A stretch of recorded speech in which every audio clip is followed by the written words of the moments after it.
Assalamualaikum warahmatullahi wabarakatuh. Yang saya hormati Pak Aan Kurniawan selaku Waka Kurikulum SMK Negeri 1 Sedayu, Bapak Ibu Dewan Guru, dan yang saya hormati Pak Rizky Rahmatullah, Sarjana Pendidikan Guru CGP Angkatan ke-9 Kabupaten Gresik. Syukur alhamdulillah pada kesempatan pagi hari ini kita bisa berkumpul dalam rangka mengikuti agenda aksi nyata modul 1.4 budaya positif di SMK Negeri 1 Sedayu. Mengawali acara pada pagi hari ini, marilah kita buka dengan bacaan umul kitab. Mudah-mudahan acara pada pagi hari ini bisa berjalan dengan lancar. Amin Allahumma amin. Ila hadiniya wa ala kulli niyatin sholihah. Al-Fatihah.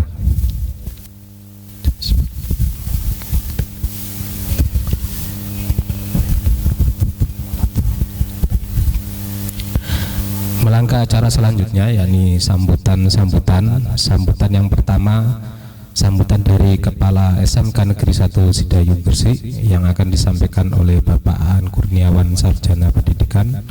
Kepadanya disilakan.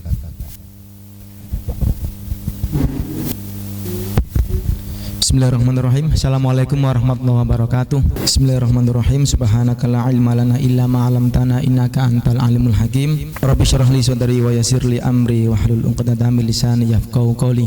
Bapak Ibu yang saya hormati, Pak Rizky selaku CGP serta CGP Angkatan 9 ya, Pak Rizky ya. Syukur alhamdulillah pada kesempatan kali ini kita semuanya bisa mengikuti agenda kegiatan dari Pak Rizky selaku CGP Angkatan 9. Kedua kalinya sholawat serta salam mudah-mudahan tetap tercurah pada junjungan Nabi besar Muhammad SAW. Bapak Ibu yang saya hormati, saya mewakili dari Ibu Kepala Sekolah yang hari ini tidak bisa hadir untuk mengikuti kegiatan kali ini karena beliaunya masih ada agenda PPS IN 2 di Lombok. Untuk itu saya mewakili beliau dan ada beberapa pesan yang perlu saya sampaikan. Yang pertama, Ibu Kepala Sekolah mengucapkan terima kasih banyak kepada seluruh yang hadir pada kali ini. Mari kita dukung bersama-sama, baik yang sudah mulai melaksanakan aksi atau yang baru memulai untuk program CGP.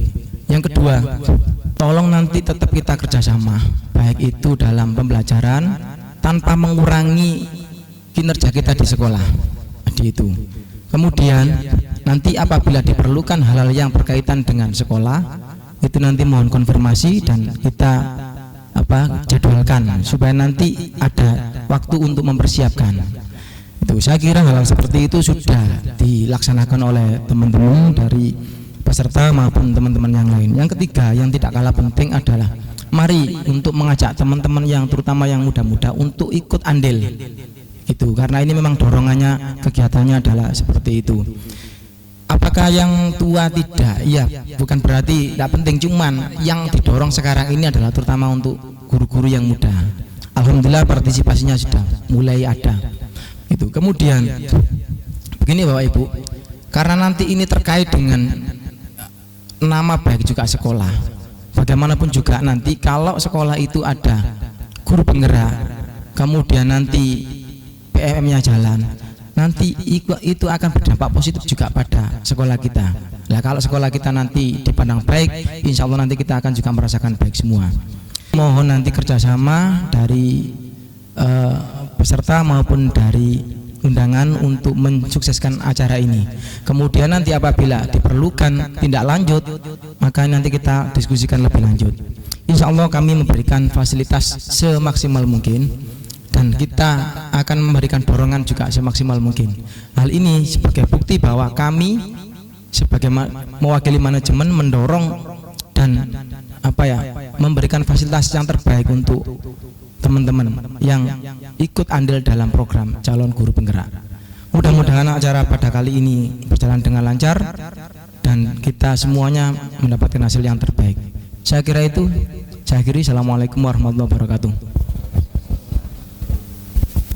Terima kasih sambutannya Pak Aan. Selanjutnya sambutan yang kedua sambutan dari Pak Akmaluddin selaku Komli TKR, kepada beliau disampaikan. Assalamualaikum warahmatullahi wabarakatuh. Alhamdulillah, la haula wala quwwata illa billah. Amma ba'du. Yang saya hormati Ibu Kepala Sekolah SMK Negeri Setayu, Bapak Wakil Kepala Bidang Kurikulum yang saya hormati, serta Bapak Ibu Guru yang pada kesempatan hari ini hadir yang saya hormati. Puji syukur alhamdulillah kita panjatkan kepada Allah Subhanahu wa taala, karena siang hari ini kita masih diberi nikmat oleh Allah Subhanahu wa taala sehingga kita bisa hadir mengikuti kegiatan pada kesempatan kali ini dalam keadaan sehat walafiat. Salam dan salam mudah-mudahan tetap dicurahkan kepada Nabi Muhammad SAW. Bapak Ibu yang saya hormati, saya mewakili dari teman-teman yang di TKR sekali lagi untuk Pak Rizky, mudah-mudahan yang sudah berjalan dengan baik ini atau sudah diagendakan ini, mudah-mudahan ini semuanya lancar. Apa yang sudah diagendakan mulai dari tahap awal sampai pertengahan ini, sekali lagi mudah-mudahan diberikan kelancaran. Kami di teman-teman PKR 100% mendukung dengan kegiatan ini, karena mungkin di sekolah kita ini mungkin pertama kali yang sudah ada kemarin Pak Adi, karena sudah pindah, baru pada kesempatan ini diteruskan lagi oleh Pak Rizky sebagai calon guru penggerak. Mudah-mudahan diberikan kelancaran sampai nanti lulus sebagai guru penggerak angkatan ke-9. Itu yang dapat saya sampaikan, kurang lebihnya mohon maaf. Assalamualaikum warahmatullahi wabarakatuh. Terima kasih disampaikan. Selanjutnya acara inti pada pagi hari ini yakni pemaparan materi aksi nyata modul 1.4 tentang budaya positif di SMK Negeri 1 Sidayung Gresik. Langsung sepenuhnya nanti akan disampaikan oleh Pak Rizky Rahmatullah, Sarjana Pendidikan Guru. Kepadanya disilakan.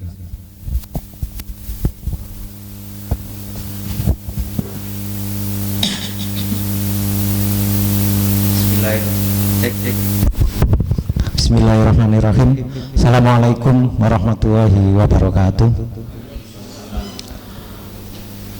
Alhamdulillahirabbil alamin. Allahumma sholli ala sayyidina Muhammad wa ala ali sayyidina Muhammad. Yang saya hormati Kepala Sekolah Negeri SMK 1 Sidayu, Pak Aan Kurniawan selaku Wakil Kepala Sekolah Bidang Kurikulum, kemudian Pak Effendi selaku Kepala Kompetensi Keahlian di Kompetensi Instalasi Tenaga Listrik, serta Bapak Ibu Guru peserta aksi nyata diseminasi budaya positif. Puji syukur kehadirat Allah Subhanahu wa taala yang telah memberikan rahmat, nikmat, anugerah sehingga kita bisa beraktivitas dengan baik. Salawat serta salam semoga senantiasa kita ucapkan kehadirat Nabi besar kita, Nabi Muhammad SAW. Bapak Ibu yang saya hormati, langsung pada pemaparan materi. Jadi di sini di slide yang pertama, di sini tertulis aksi nyata modul 1.4 dengan konten atau topiknya diseminasi budaya positif. Di sini saya tidak sendiri, saya di sini ditemani teman belajar saya, yaitu Pak Fasilitator Pak Wisnu Triprasetyo, dan selanjutnya sini ada pertanyaan pemantik Bapak Ibu. Saya mohon untuk bisa menuliskan Oke, terima kasih Pak An. Bu Melisa mohon dibantu untuk membagikan stiker note-nya. Pertanyaan pertama, hukuman dapat mendisiplinkan anak. Kemudian yang kedua, pemberian hukuman dengan hal positif seperti membaca atau membersihkan halaman sekolah dapat meningkatkan disiplin anak. Untuk pertanyaan ketiga, memberi penghargaan dapat meningkatkan motivasi belajar anak. Oke, kalau sudah bisa dikumpulkan kembali ke Bu Melisa.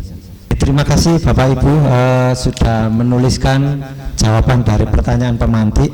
Saya di sini tidak menggurui Bapak Ibu. Jadi saya di sini ini sharing apa yang sudah saya pelajari, apa yang sudah saya dapat selama melakukan pendidikan calon guru penggerak.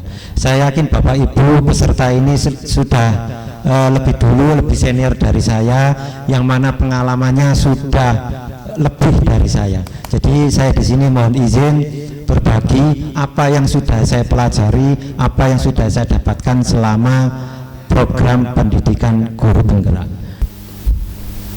Selanjutnya kegiatan diseminasi ini konsepnya ada di depan. Jadi konsep inti budaya positif. Yang pertama, perubahan paradigma belajar. Kemudian yang kedua ada disiplin positif. Yang ketiga ada motivasi perilaku manusia. Kemudian ada kebutuhan dasar manusia. Ada 5 posisi kontrol guru. Ada keyakinan kelas dan segitiga restitusi.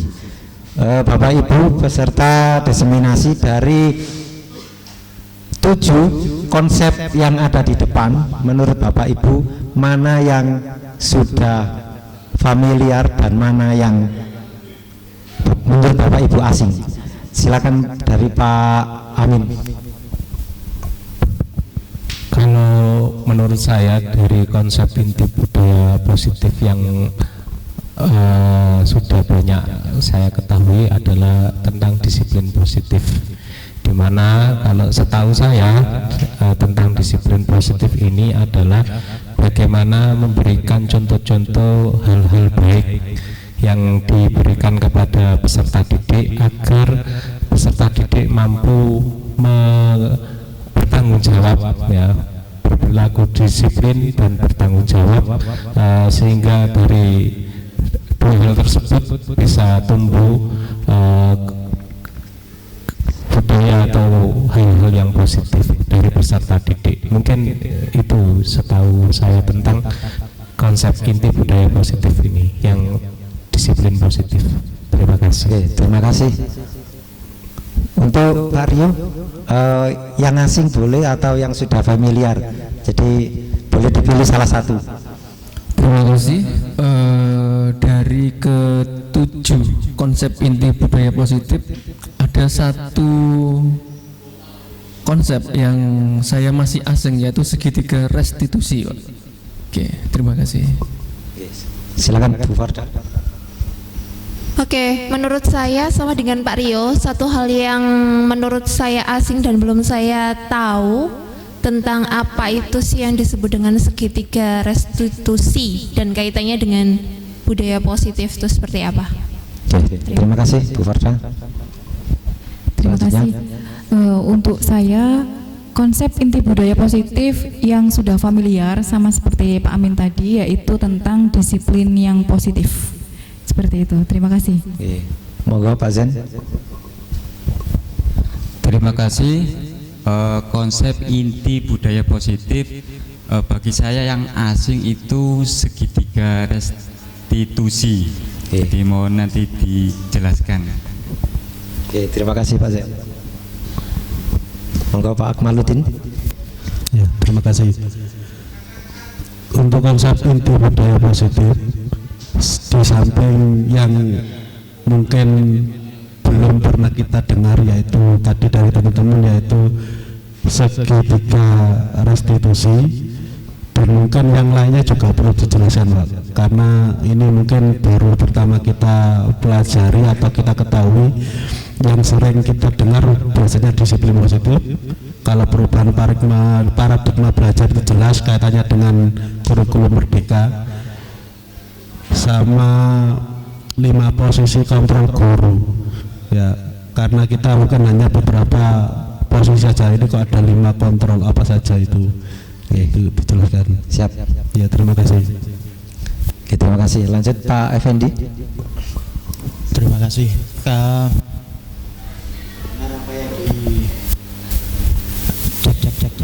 Katakan sama Pak Din tadi, karena kita masih awam, sebaiknya dipaparkan semua. Terus mungkin yang lebih familiar ada disiplin positif, itu yang familiar. Terus yang perubahan paradigma itu berkaitan dengan kurikulum merdeka, dan yang kurang familiar itu segitiga restitusi. Mungkin itu, Pak. Oke, terima kasih Bapak Ibu atas pandangan dan pendapatnya. Jadi ada 7 konsep inti budaya positif. Ini kegiatan yang akan kita jalani sampai nanti di penghujung acara. Jadi yang memang yang familiar di sini tadi saya merangkum disiplin positif. Kemudian untuk yang asing yaitu segitiga restitusi. Saya lanjutkan slide kedua. Nah, Bapak Ibu, di sini tadi di konsep yang nomor 1 itu tertulis paradigma belajar. Jadi di sini ada kegiatan kuis, Bapak Ibu, karena ini jumlahnya ganjil. Jadi yang satunya nanti mengikuti sebelahnya. Jadi ada perubahan paradigma. Di sini ada kegiatan kepalan tangan. Coba saya minta masing-masing berpasangan, Pak Amin dengan Pak Effendi, Pak Rio dengan Pak Akmaluddin. Oke. Coba itu diambil tisu atau kertas boleh? Iya, boleh.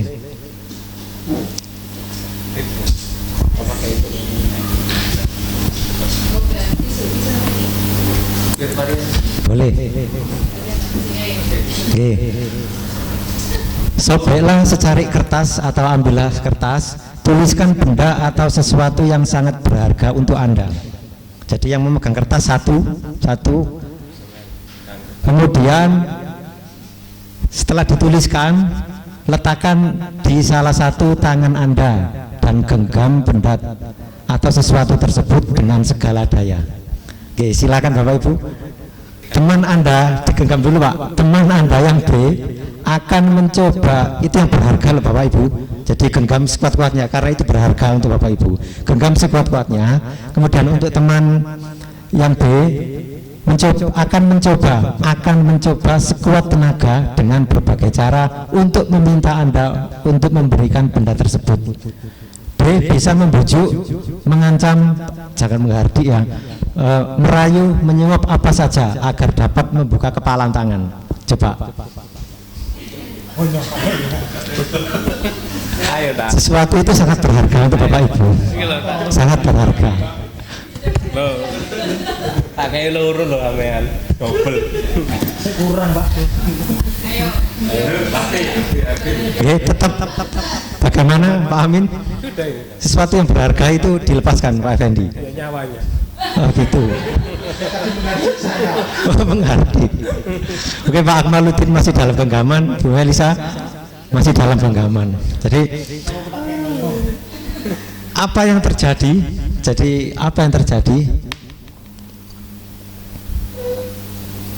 Nah, di sini ada ilusi. Jadi dari hubungan paradigma tadi, siapa yang bisa membuka? Tentunya yang bisa membuka adalah yang memegang atau teman A tadi. Sekuat apapun sekeliling, kalau teman yang A tidak membuka, tidak melepas, itu maka paradigma yang baru itu tidak akan masuk. Itu kaitannya Bapak Ibu. Jadi ada ilusi kontrol di sini. Yang pertama, guru dapat mengontrol murid. Tapi kenyataannya murid mempunyai hak memilih. Guru tidak bisa memaksakan kehendak murid. Guru tidak punya kontrol penuh terhadap murid. Jadi selama ini sebenarnya ada ilusi di antara kita dan anak-anak. Itu apa yang telah saya pelajari pada kegiatan di modul 1.4. Selanjutnya ilusi kontrol yang berikutnya. Semua bujukan penguatan positif, efektif dan bermanfaat. Tapi kenyataannya, jadi tadi kan Pak Amin sudah membujuk, Pak Ri sudah membujuk Pak Kemaluddin.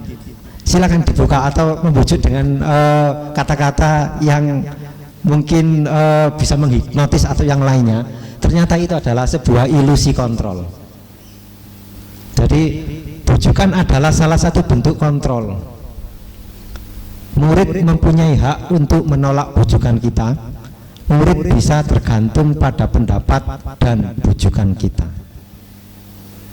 Gitu Bapak Ibu. Selanjutnya, ilusi kontrol yang berikutnya, kritik dan membuat orang merasa bersalah bisa menguatkan orang tersebut. Jadi tadi mungkin ada yang mencoba mengkritik agar dibuka genggamannya, ternyata itu adalah semua ilusi. Kenyataannya menyalahkan murid dan membuat kritik tidak menguatkan tetapi melemahkan. Murid mempunyai persepsi negatif akan dirinya. Adanya krisis identitas atau identitas gagal pada murid. Ini ada garis bawah identitas gagal. Nanti akan tampil pada slide berikutnya. Ilusi kontrol berikutnya, orang dewasa punya hak untuk memaksa. Tetapi pada kenyataannya orang dewasa tidak bisa mengontrol murid. Perilaku memaksa tidak akan efektif pada jangka waktu yang lama. Murid dapat memberontak sewaktu-waktu. Memaksakan kehendak hanya akan menyebabkan permusuhan antara murid dan guru. Jadi itu ilusi kontrol. Nah Bapak Ibu, sesuai konsep inti budaya positif tadi ada 7. Yang pertama yaitu pembelajaran dengan paradigma baru. Pembelajaran dengan paradigma baru merupakan pembelajaran yang dirancang berdasarkan prinsip pembelajaran berdiferensiasi, sehingga murid belajar sesuai kebutuhannya berdasarkan tahap perkembangan sesuai teori psikologi modern untuk mewujudkan profil pelajar Pancasila. Di sini garis bawah ada teori psikologi modern. Nanti akan muncul pada slide selanjutnya. Mungkin Bapak Ibu sudah familiar ya dengan 6 dimensi profil pelajar Pancasila. Kemudian nomor 2, konsep inti budaya positif. Yang nomor 2 adalah disiplin positif. Disiplin berasal dari kata disiplina yang artinya belajar. Disiplin mengacu pada disiplin diri yang memiliki tanggung jawab terhadap apa yang dilakukan berdasarkan nilai-nilai yang diyakini. Kemudian disiplin positif merupakan salah satu cara penerapan disiplin yang bertujuan untuk menumbuhkan kesadaran serta memberdayakan peserta didik tanpa imbalan, penghargaan, reward, ancaman atau hukuman. Jadi harapannya nanti pada nilai-nilai yang diyakini, tanpa hukuman, tanpa reward, tanpa imbalan, murid-murid itu sadar segala sesuatunya yang diyakini itu adalah budaya positif. Selanjutnya, sebagai pendidik, tujuan kita adalah menciptakan murid yang memiliki disiplin diri sehingga murid berperilaku mengacu kepada nilai-nilai kebajikan universal dan memiliki motivasi intrinsik dalam perubahan perilaku ke arah yang lebih baik. Di sini yang saya beri warna merah yaitu kebajikan universal. Nah, di sini Bapak Ibu, sesuai yang saya garis bawah tadi, nilai-nilai kebajikan universal. Di sini ada nilai-nilai kebajikan. Nilai-nilai kebajikan yaitu nilai-nilai yang disepakati bersama, lepas dari suku, bangsa, agama, bahasa maupun latar belakang. Ini ada dua contoh nilai kebajikan institusi atau organisasi. Untuk yang sebelah kanan ini dari institusi atau organisasi Indonesia Heritage Foundation atau IHF. Dia di sini menerapkan 9 pilar karakter dalam kebajikannya.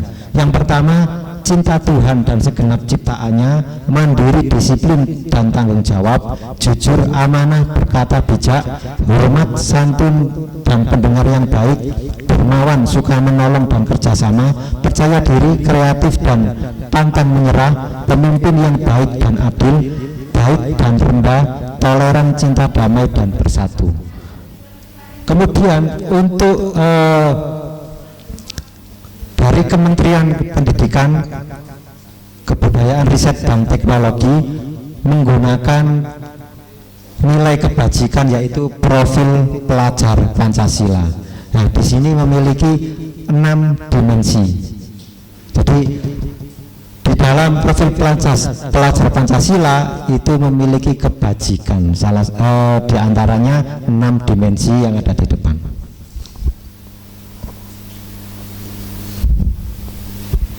Kemudian untuk yang nomor 3, konsep inti budaya positif yang nomor 3 yaitu motivasi perilaku manusia, hukuman dan penghargaan restitusi. Di sini ada 3 motivasi perilaku manusia. Yang pertama, jadi kenapa manusia itu melakukan sesuatu itu ada 3. Yang pertama, untuk menghindari ketidaknyamanan atau hukuman. Kemudian yang nomor 2, untuk mendapatkan imbalan atau penghargaan dari orang lain.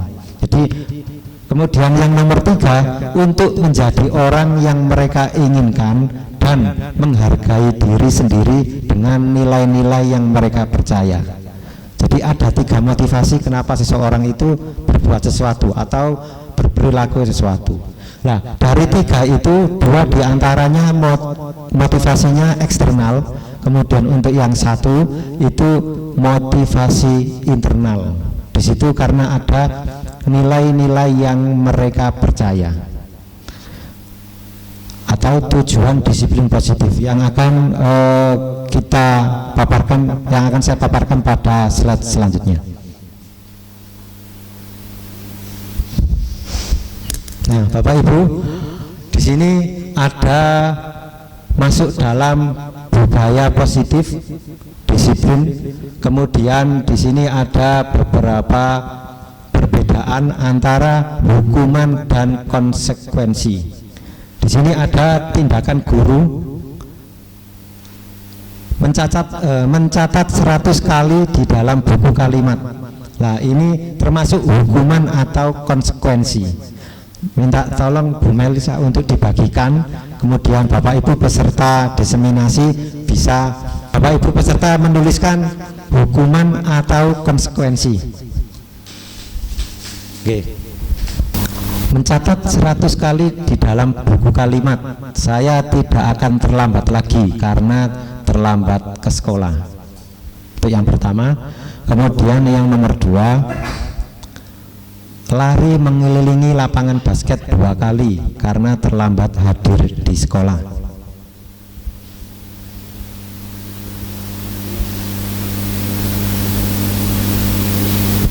Kemudian yang nomor 3, murid diminta untuk push up 15 kali karena tidak menggunakan masker ke sekolah. apakah hukuman atau konsekuensi. Kemudian menggantikan kertas tugas teman yang telah dicoret-coret, hukuman atau konsekuensi. Kemudian membersihkan tumpahan air di meja tulis karena tersenggol pada saat belajar.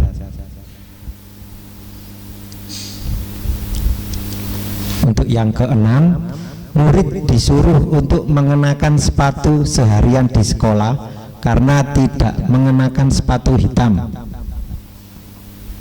Untuk yang terakhir, lari mengelilingi lapangan basket 2 kali karena terlambat 10 menit untuk pelajaran PJOK, hukuman atau konsekuensi.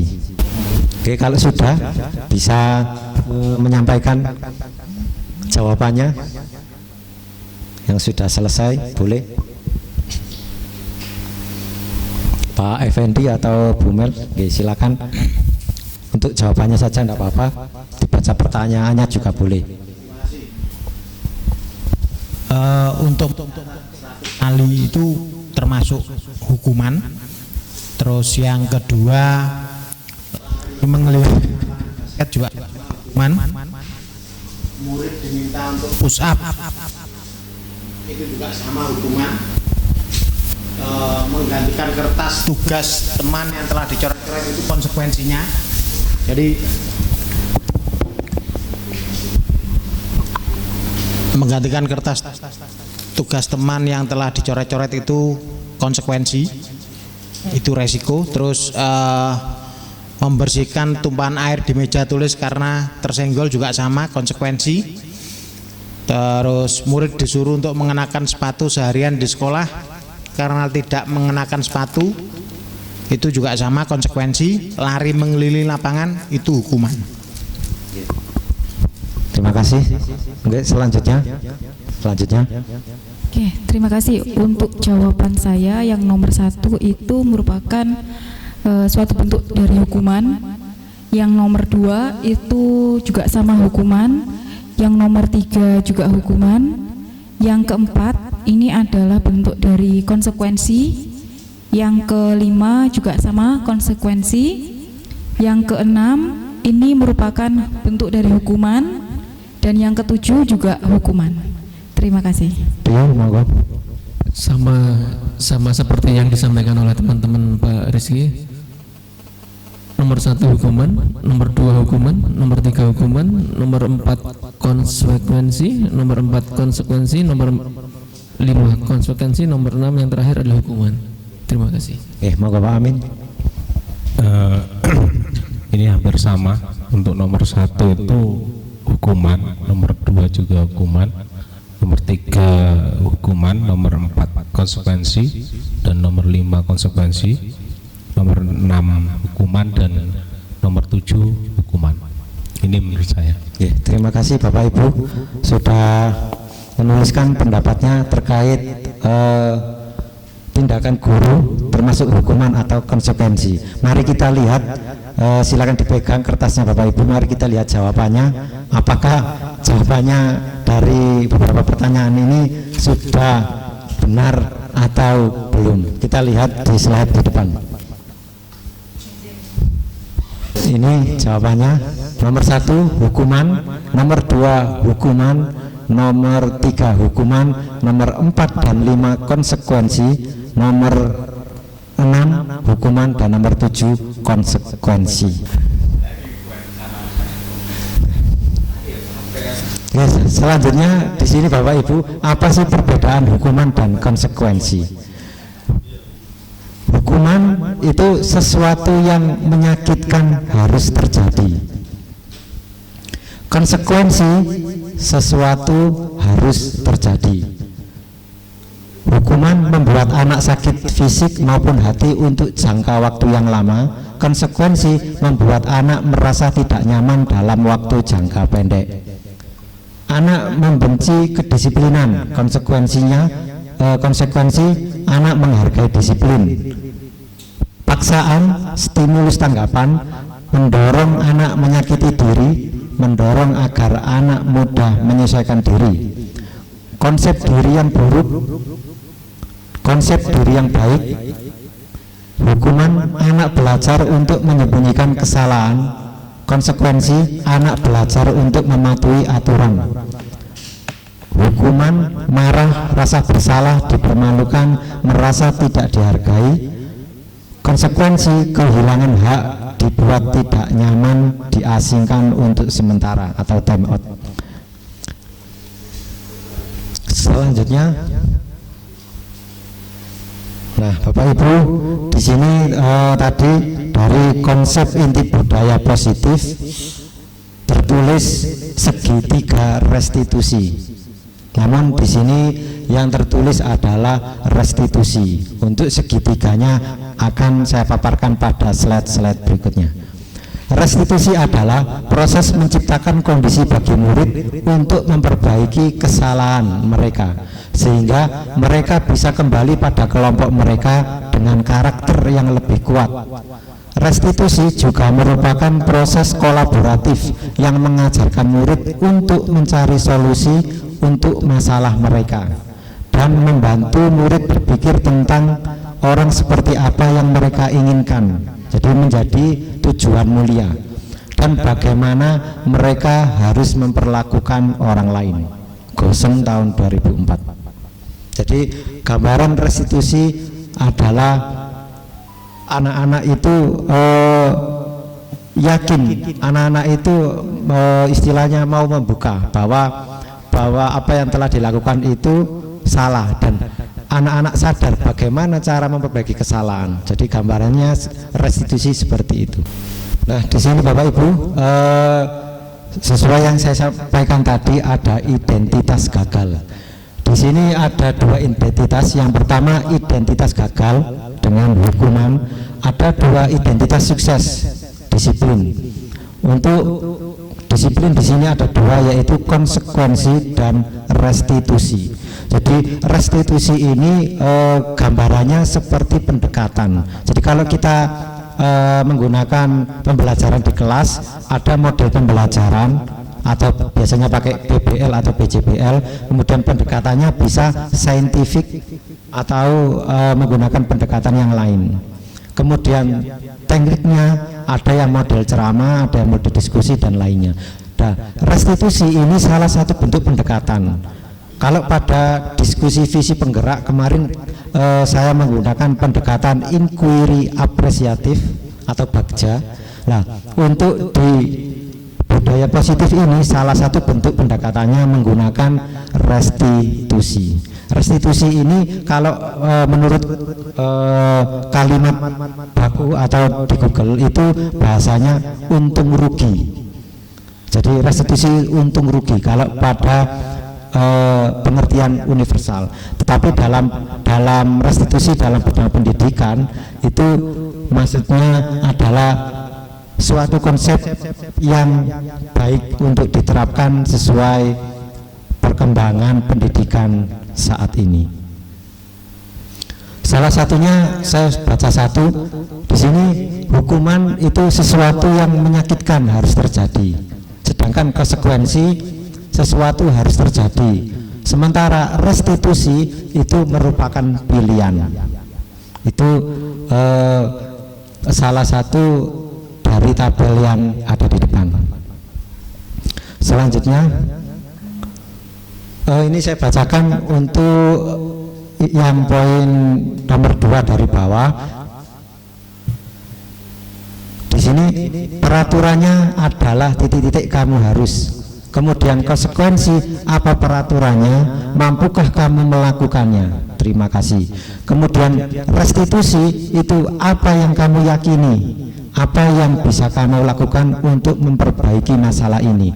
Ini sudah saya praktekkan melalui aksi nyata di sekolah dengan menggunakan pendekatan segitiga restitusi yang akan saya tampilkan pada slide-slide berikutnya.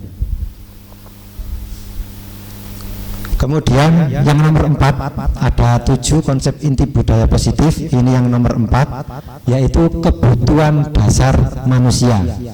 Kebutuhan dasar manusia adalah segala sesuatu yang dibutuhkan oleh manusia untuk mempertahankan keseimbangan kondisi fisiologis dan psikologis yang bertujuan untuk mempertahankan kehidupan dan kesehatan. Nah, di sini ada 5 kebutuhan dasar manusia. Yang pertama, kebutuhan untuk bertahan hidup atau survival. Kebutuhan yang bersifat fisiologis untuk bertahan hidup, misalnya kesehatan, rumah, dan makanan. Kemudian kebutuhan dasar manusia yang kedua adalah kasih sayang dan rasa diterima. Ini ada contoh seseorang murid yang membuat masalah untuk mendapatkan perhatian dari teman, guru, maupun orang tua. Ini biasanya anak-anak kalau di TKR itu biasanya pakai baju werpak kakak kelas yang sebelumnya. Itu kan kelihatannya berbeda. Jadi bajunya agak berbeda dengan temannya. Itu salah satu bentuk rasa ingin diterima. Kemudian nomor 3, kebebasan freedom. Murid menginginkan pilihan. Mereka perlu banyak bergerak, suka mencoba, tidak terlalu terpengaruh orang lain, dan senang mencoba hal baru dan menarik. Kemudian kebutuhan dasar manusia yang keempat yaitu kesenangan atau fun. Kebutuhan akan kesenangan adalah kebutuhan untuk mencari kesenangan, bisa bermain dan tertawa. Bisa dibayangkan kalau hidup tanpa kenikmatan apapun betapa menyedihkan. Selanjutnya kebutuhan dasar manusia yang kelima yaitu penguasaan atau power. Apabila anak merasa hebat setelah mengganggu temannya karena temannya menjadi takut dan menuruti keinginannya, maka anak tersebut sedang berusaha memenuhi kebutuhan dasarnya akan kekuasaan. Selanjutnya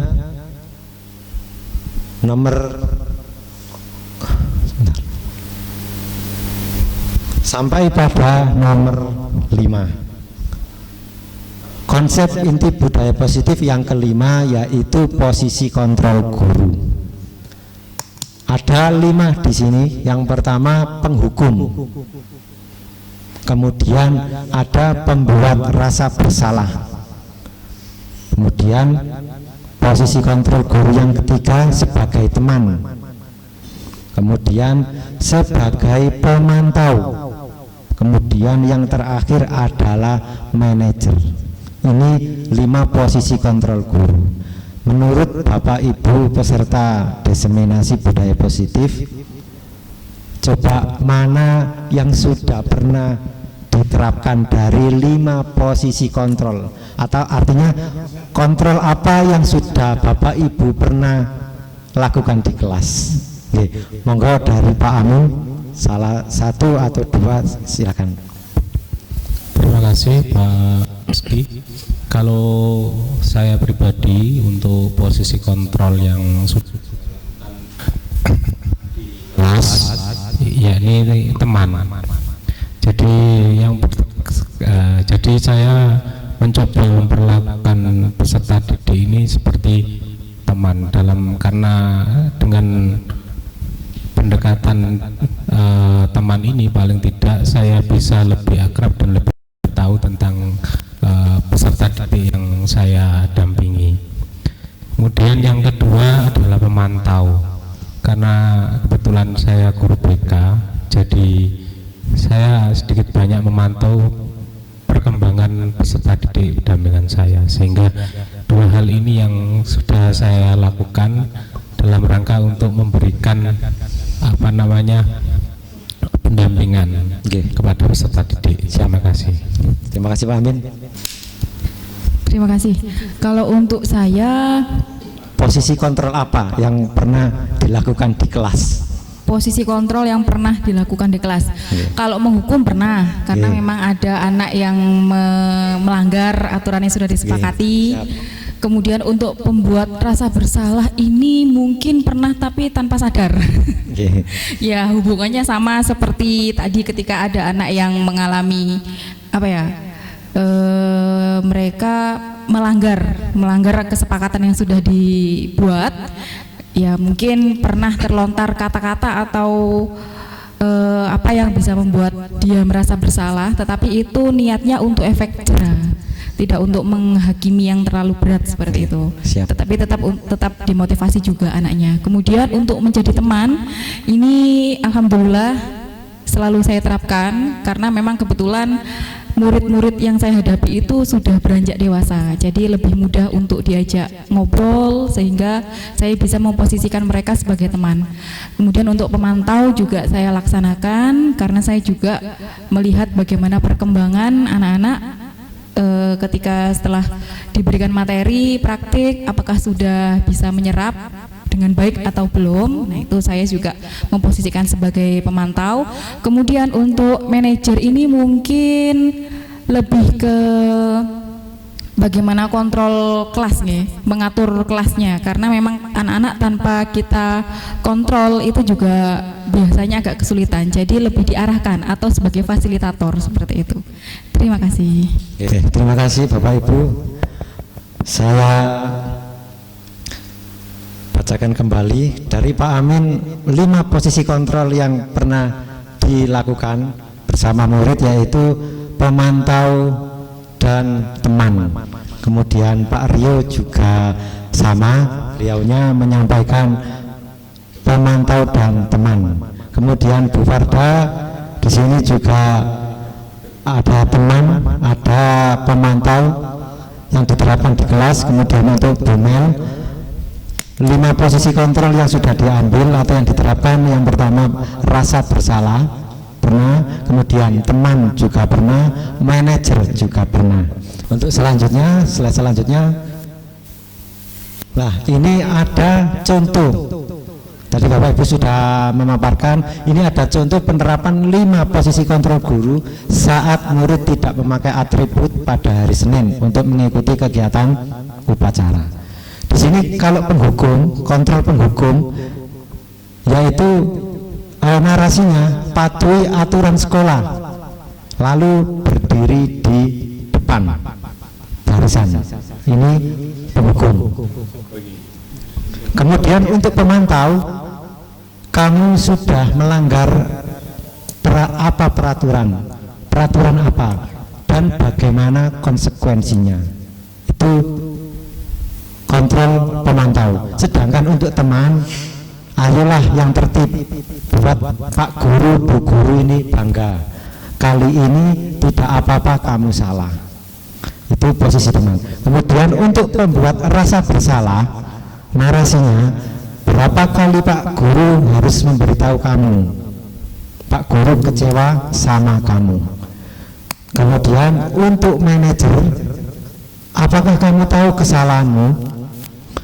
Kira-kira bagaimana kamu akan memperbaiki kesalahan ini? Dari 5 posisi kontrol guru, menurut Bapak Ibu mana yang baik? Boleh salah satu dari peserta untuk memberikan tanggapan.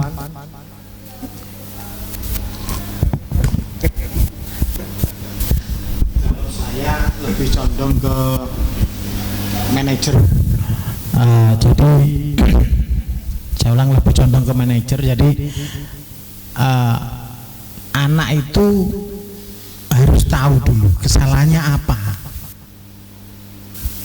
Kalau sudah tahu kesalahannya, oh ternyata ini tidak boleh, oh ini tidak baik, baru anak baru bisa mikir kira-kira bagaimana memperbaiki kesalahan itu, bagaimana itu, sehingga endingnya nanti anak itu sadar diri, oh kalau seperti ini ternyata tidak boleh, berarti saya harus seperti ini gitu. Terima kasih.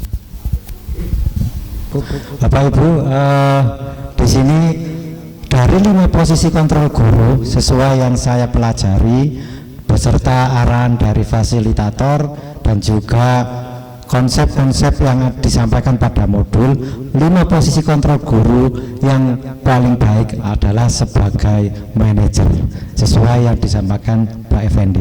Jadi murid itu sebelumnya digali, kenapa sih sampean begini? Itu artinya kita minta anaknya itu membuka diri, kenapa seperti ini, dan selanjutnya maka kita akan arahkan ke arah yang lebih baik. Kemudian selanjutnya untuk yang keenam, menjelang akhir tadi ada 7 konsep inti budaya disiplin, budaya positif. Untuk yang nomor 6 adalah keyakinan kelas. Mengapa keyakinan kelas? Mengapa tidak peraturan kelas saja? Di sini saya menggarisbawahi bahwa peraturan itu dalam arti dalam benak murid itu sesuatu yang kejam, peraturan, sesuatu yang terikat, sesuatu yang berat.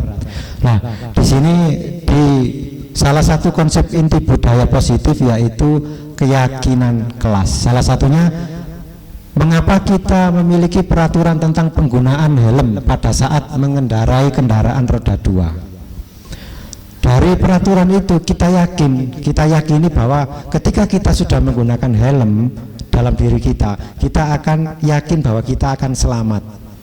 Terlepas dari itu peraturan. Kalau kita meyakini itu, kalau kita berkendara pakai helm, kita itu sudah yakin bahwa itu salah satu bentuk ikhtiar kita untuk keselamatan, untuk kenyamanan. Itu bukan lagi sebuah peraturan, tapi itu keyakinan bahwa kalau kita pakai helm, tentunya kita akan aman, akan nyaman dalam sepeda motor. Jadi keyakinan itu lebih ringan, atau bahasanya tidak sesuatu yang keras atau sesuatu yang kejam. Kemudian di sini untuk mendukung motivasi intrinsik, kembali ke nilai keyakinan lebih menggerakkan seseorang dibandingkan untuk mengikuti serangkaian peraturan. Itu Bapak Ibu. Jadi nilai keyakinan lebih menggerakkan seseorang dibandingkan mengikuti serangkaian peraturan. Nah, Bapak Ibu, di sini saya sudah melakukan aksi nyata terkait keyakinan kelas.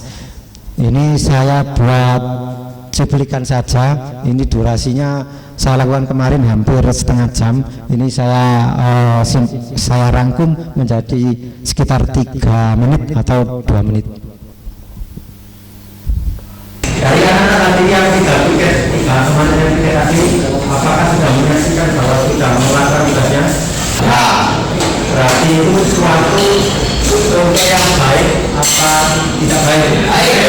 Salah satu wujud pembersihan kelas atau tugas pikir itu merupakan apa? Bentuk tanggung jawab. Pagi hari ini kita bersama akan membuat kesepakatan kelas. Ini pasti akan bagi sedikit satu siswa satu. Kita tolong dibagi.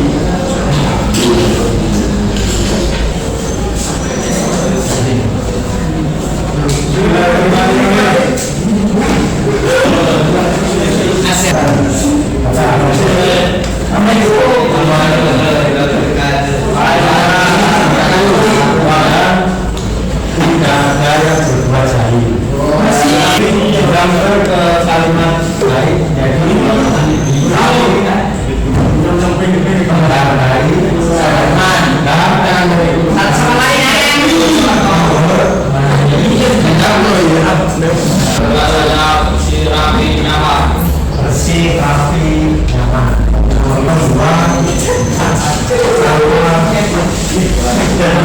Di tempatnya. Kalau selama ini tidak pakai baju depan, kira-kira kalau dibuat praktek apa yang berjalan? Bisa seperti ini? Terima kasih sudah diskusi sampai berapa?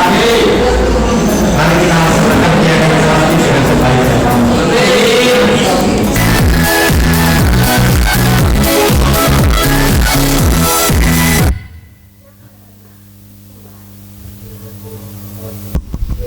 Itu tadi Bapak Ibu aksi nyata yang sudah saya lakukan bersama anak-anak. Jadi untuk tahapan membuat keyakinan kelas itu yang pertama kita membuat kesepakatan. Kita bersama murid membuat satu kesepakatan, semuanya kita tampung. Kemudian setelah kita tampung, kita pilah-pilah mana yang positif, mana yang bisa diterapkan di kelas. Selanjutnya dibuat suatu keyakinan kelas, dan keyakinan kelas itu disetujui dan bisa dilaksanakan di kelas bersama anak-anak. Bagaimana pembentukan keyakinan kelas? Salah satunya lebih abstrak daripada peraturan. Kemudian berupa pernyataan universal, dibuat dalam bentuk positif, sedikit saja biar mudah diingat, dapat diterapkan di kelas. Bersedia meninjau kembali keyakinan kelas dari waktu ke waktu. Semua warga kelas hendak ikut berkontribusi dalam pembuat keyakinan kelas. Jadi keyakinan kelas tidak hanya cukup satu kali, bisa terus bergerak, bisa terus berkembang dari waktu ke waktu.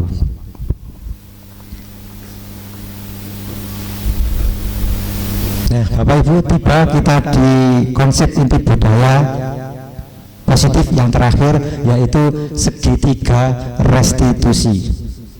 Segitiga restitusi ini tidak hanya diterapkan di sekolah Bapak Ibu, diterapkan di rumah pun bisa, diterapkan ke pasangan kita juga bisa, diterapkan ke anak-anak itu juga bisa. Itu.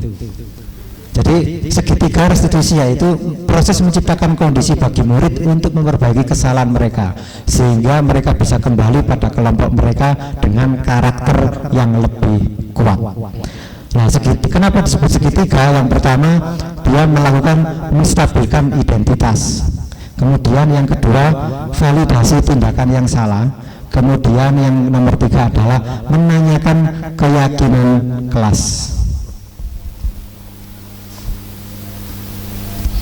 Nah, Bapak Ibu, segitiga restitusi yaitu bukan untuk menebus kesalahan, namun untuk belajar dari kesalahan, memperbaiki hubungan, tawaran. Jadi suatu tawaran, bukan paksaan. Kemudian restitusi menuntun untuk melihat ke dalam diri. Restitusi mencari kebutuhan dasar yang mendasari tindakan, dan yang terakhir adalah restitusi fokus pada solusi. Nah, Bapak Ibu, aksi nyata yang kedua yang sudah saya lakukan dalam modul 1.4 tentang budaya positif yaitu penerapan segitiga restitusi.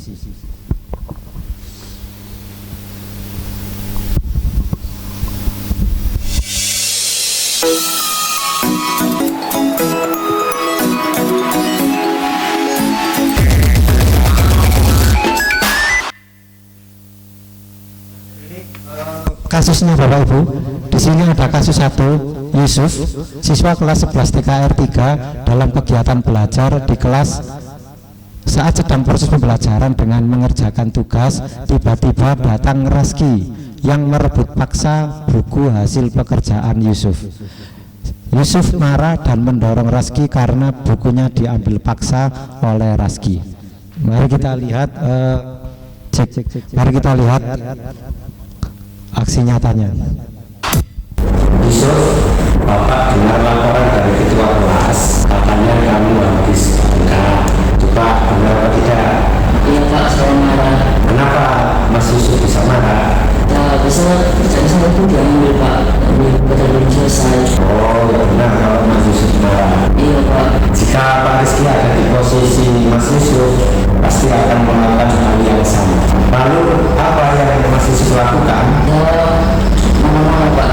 Kami kan tugasnya belum selesai, terus tiba-tiba diambil saja, dan dia juga mau mengerjakan sendiri. Oh, ya benar. Wajar kalau Mas Yusuf itu marah-marah dan mendorong Raski karena pekerjaan Mas Yusuf diambil begitu saja oleh Raski. Pak Rizky menghargai tindakan kamu yang tidak memukul ke Raski. Sekarang coba Mas Yusuf pikirkan dan renungkan tindakan Mas Yusuf marah-marah dan mendorong Mas Raski itu apakah sesuai dengan keyakinan kelas kita? Tidak. Menurut Mas Yusuf, keyakinan kelas apa yang sudah Mas Yusuf langgar? Saya menghormati dan saya menghormati sama teman. Menurut Mas Yusuf, saling menghormati antar teman penting tidak menurut Mas Yusuf? Iya Pak, sangat penting. Kalau begitu, menurut Mas Yusuf,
saya Muhammad Yusuf Farul Ardiansyah dari kelas 11 TK 3. Saya senang sekali diajak diskusi Pak Rizky untuk dapat mengendalikan diri dari amarah karena perilaku teman sekolah saya. Saya harus banyak belajar, bersabar, dan menghormati teman-teman saya. Wassalamualaikum warahmatullahi wabarakatuh.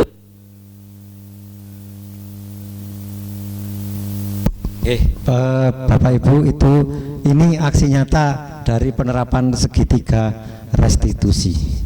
Demikian Bapak Ibu pemaparan saya terkait konsep inti budaya positif yang sudah saya paparkan. Selanjutnya untuk pemaparan sudah selesai.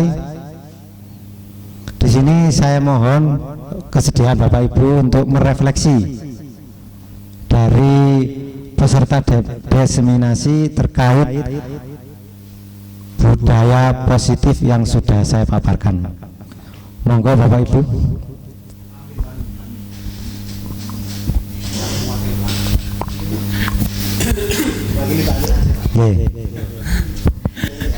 Aduh. Terima kasih Pak Rizky. Saya dengan peserta yang disampaikan Pak Rizky tadi sangat luar biasa sekali. Kami dari Bapak Ibu dan Guru merasa banyak hal yang baru terkait dengan kegiatan ini.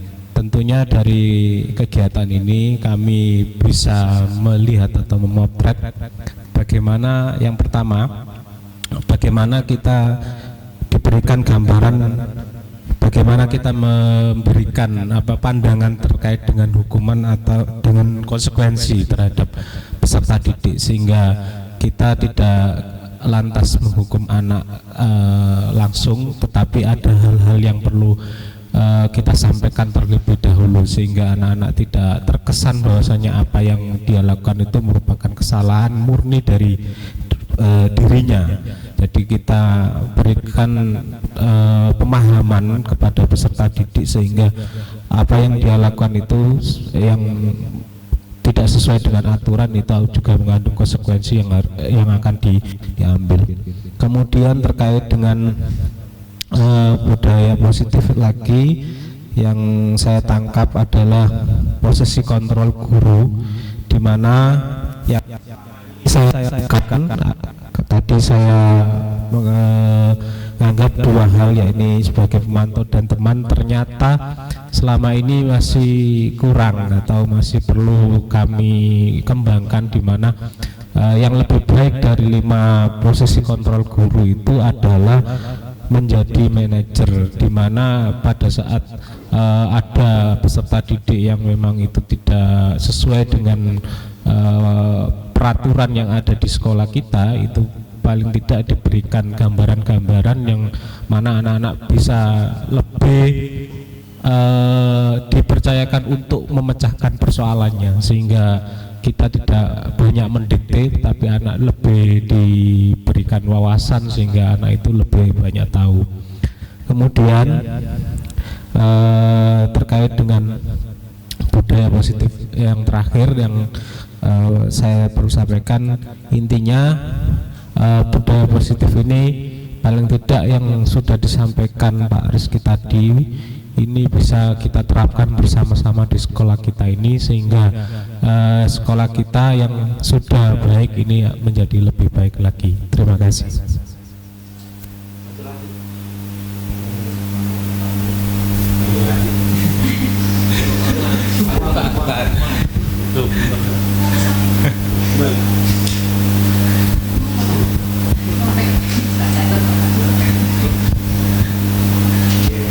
Oke, terima kasih.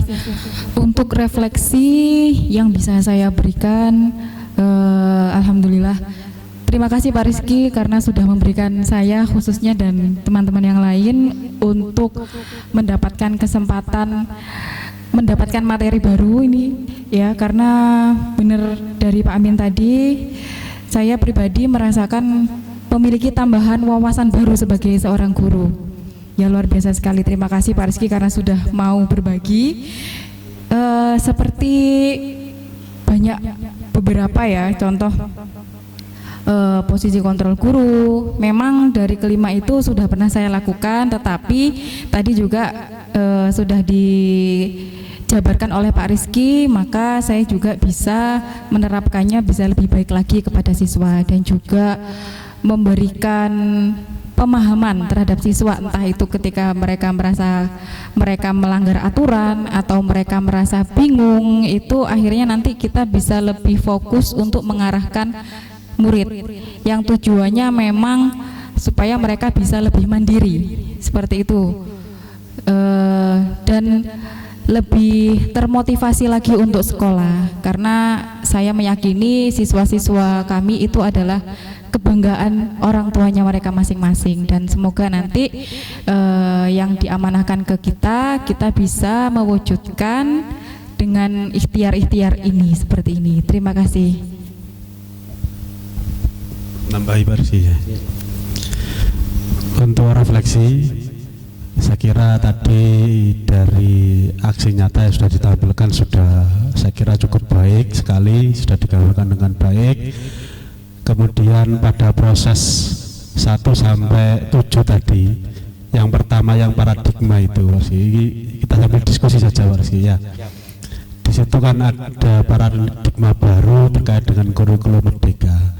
Itu juga menjadi catatan Warsi. Kemarin beberapa kali saya ikut, baik itu ada pelatihan yang dihadiri dari BPBGB maupun BOE, itu ada sedikit istilah mispersepsi Pak terkait dengan proses pembelajaran berdiferensiasi ya. Kemarin ini juga dilontarkan langsung dari orang BOE, ada sedikit kendala kalau itu diterapkan dengan jumlah siswa yang rata-rata katakanlah negeri itu 36, itu agak kurang bisa untuk maksimal. Idealnya kemarin itu hanya untuk 15 anak, 10 sampai 15 anak. Sedangkan apalagi kalau kita proses pembelajarannya di produktif, itu malah tidak ideal sekali. Mungkin kalau pelajaran umum misalnya mapel umum itu masih bisa. Nah itu terkait dengan itu. Saya kira nanti sehingga sing dikarepno terkait dengan paradigma baru kurikulum merdeka itu sesuai yang diharapkan. Itu yaitu yang pertama. Kemudian yang kedua itu juga terkait kemarin Pak Kacapdin juga menyampaikan, ada juga terkait dengan P5.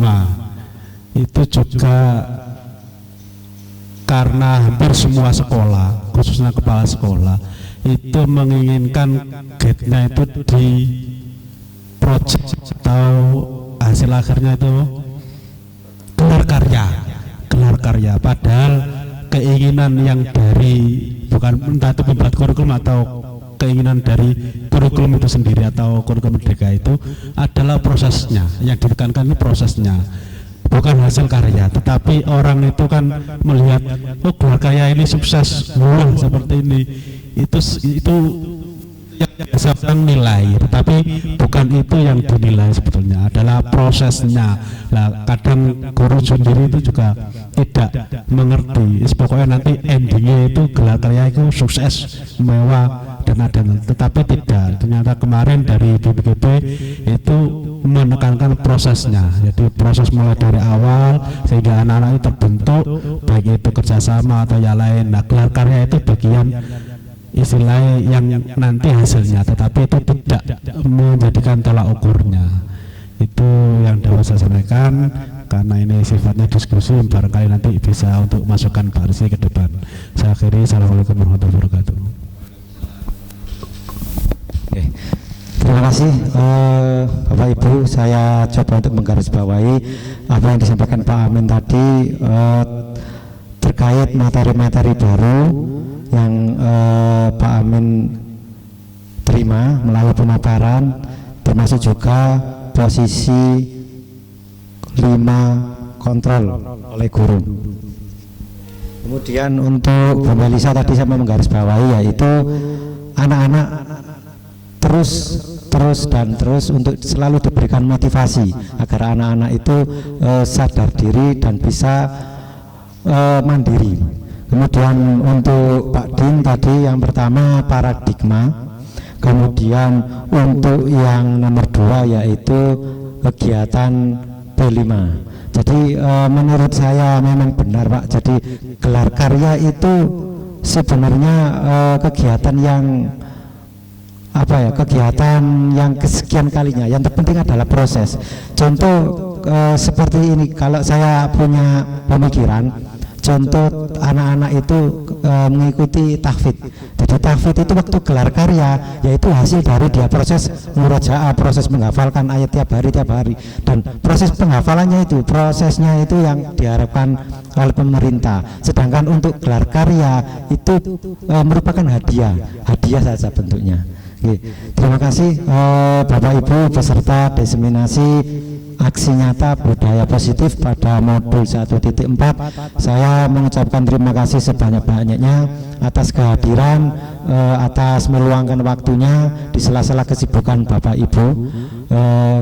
Saya akhiri dari saya, kurang lebihnya mohon maaf. Wassalamualaikum warahmatullahi wabarakatuh.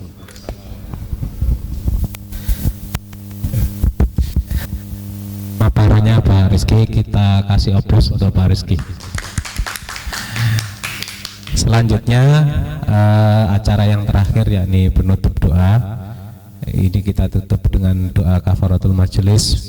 Mudah-mudahan apa yang disampaikan oleh Pak Rizky tadi menjadi ilmu yang bermanfaat bagi kita semua. Bismillahirrahmanirrahim. Subhanakallahumma wa bihamdika asyhadu an la ilaha illa anta astaghfiruka wa atubu ilaik. Assalamualaikum warahmatullahi wabarakatuh.